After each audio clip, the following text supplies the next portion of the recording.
Sir जी भैया, बधाई हो आपको भी भैया।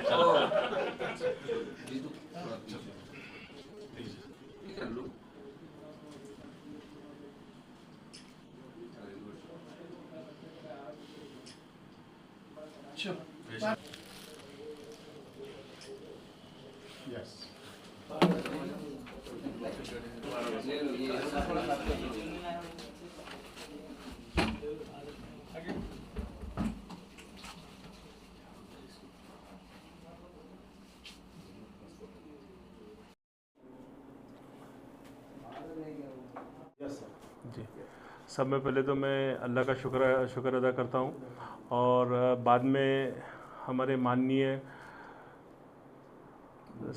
मंत्री महोदय अब्दुल सत्तार साहब का शुक्रिया अदा करता, बाद में सीएम साहब का, देवेंद्र फडणवीस साहब का, जो ये लोगों ने मेरे ऊपर विश्वास दिखाए और ये जिम्मेदारी वाली पोस्ट मेरे को दिए और इंशाल्लाह मेरे पे जो भरोसा करी गवर्नमेंट ने, स्टेट गवर्नमेंट ने, मैं वो भरोसा उनका पूरा कायम रखूँगा और अपने काम में लोगों को न्याय देने की कोशिश करूँगा और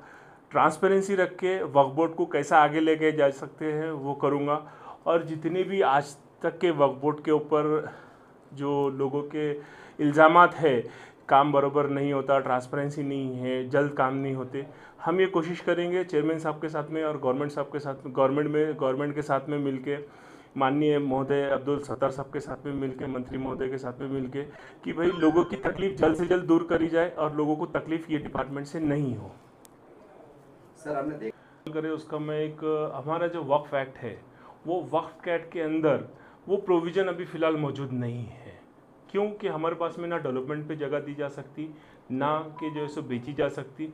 ना कि उसको कुछ किया जा सकता, सिर्फ एक लीज़ पे दिया जा सकता जो अब 30 साल की लीज़ पे है। अब कोशिश ये करेंगे कि भाई गवर्नमेंट अपना कुछ हम लोग को सपोर्ट करे बोर्ड को, क्योंकि गवर्नमेंट के पास में ये परमिशन है 30 साल की देने के लिए। अगर गवर्नमेंट आसानी से हमको अगर बोर्ड को परमिशन देती है तो ये डेवलपमेंट करेंगे और इंशाल्लाह इससे जो है सो पूरे समाज का फ़ायदा करेंगे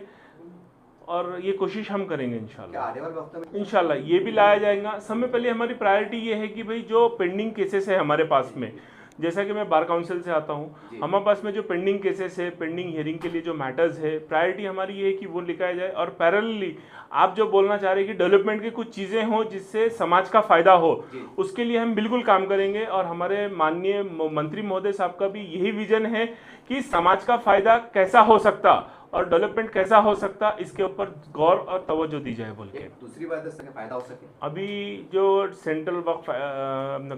गवर्नमेंट ने जो अमेंडमेंट का प्रोविज़न लाया है, जो अमेंडमेंट अभी पार्लियामेंट्री जॉइंट पार्लियामेंट्री कमेटी के सामने जो पेंडिंग है, उसके अंदर हम बोर्ड की तरफ से प्रपोजल देंगे कि भाई आप कैसा हमारी कौम को इसके अंदर वक्फ की प्रॉपर्टीज से क्या फ़ायदा दिला सकते हैं और कैसा अमेंडमेंट के लिए हमको आप कॉपरेट कर सकते हैं, उसके लिए हम बिल्कुल प्रस्ताव सेंट्रल गवर्नमेंट को हमारे माननीय मंत्री महोदय साहब के थ्रू दे देंगे। देखिए अभी सेंट्रल गवर्नमेंट के पास में पेंडिंग है और सेंट्रल गवर्नमेंट ने उसको जेपीसी के पास में दी है और मेरे को ऐसा लगता है कि जो भी उसके अंदर अगर किसी को कोई ऑब्जेक्शन है, सेंट्रल गवर्नमेंट की जो जेपीसी कमेटी अपॉइंट हुई है उसके अंदर डिस्कशन होके, इतना मेरे को एक चीज़ समझ में आती है कि भाई सेंट्रल गवर्नमेंट और स्टेट गवर्नमेंट दोनों भी बीजेपी की है और वो दोनों भी ये नहीं चाहेंगी कि भाई देखिए एक बात बोलूँ आपको कि 130 करोड़ की जो जनता हमारे माननीय पीएम साहब जो बोलते हैं उसमें हम भी आते हैं, तो सबका साथ और सबका विकास का जो नारा पीएम साहब का है और हमारी स्टेट गवर्नमेंट का नारा है, तो मेरे को नहीं लगता कि हमारे कौम के ऊपर सेंट्रल गवर्नमेंट या स्टेट गवर्नमेंट कोई नाइंसाफ़ी करेंगी। नहीं, जिसकी भी शिकायतें हैं और जिसको भी ऐसा लगता है कि उनको इंसाफ नहीं मिल रहा, तो इंशाल्लाह हम कोशिश करेंगे कि जल्द से जल्द, जैसा कि अभी फास्ट ट्रैक कोर्ट का जो प्रोविज़न चालू है, हम भी यही कोशिश करेंगे कि भाई बोर्ड के अंदर भी फास्ट ट्रैक लेवल के ऊपर केसेस और जो उनके कंप्लेंट्स है उसका हम डिस्पोजल करें बोल के। सेंट्रल वक्फ कमेटी होने वाला है, कैसा नहीं, प्रॉपर्टी का जीपीएस सर्वे वो होने वाला है, वो करेंगे, सेंट्रल गवर्नमेंट करेंगी वो।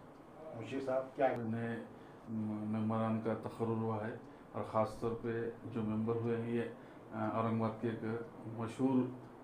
लॉयर है और जो वक्फ में ही काम करते थे, तो उनका तजुर्बा मुझे लगता है वक्फ बोर्ड को अच्छे तरीके से होगा और यही देखते हुए हमारे मिनिस्टर साहब ने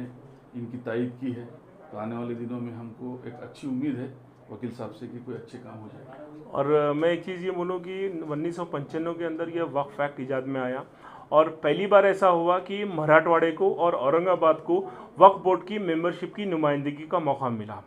तो मेरे को ऐसा लगता है कि मराठवाड़ा के साथ में इंशाल्लाह नाइंसाफ़ी नहीं होंगी और मैं आपके माध्यम से मैं देवेंद्र फडणवीस साहब का,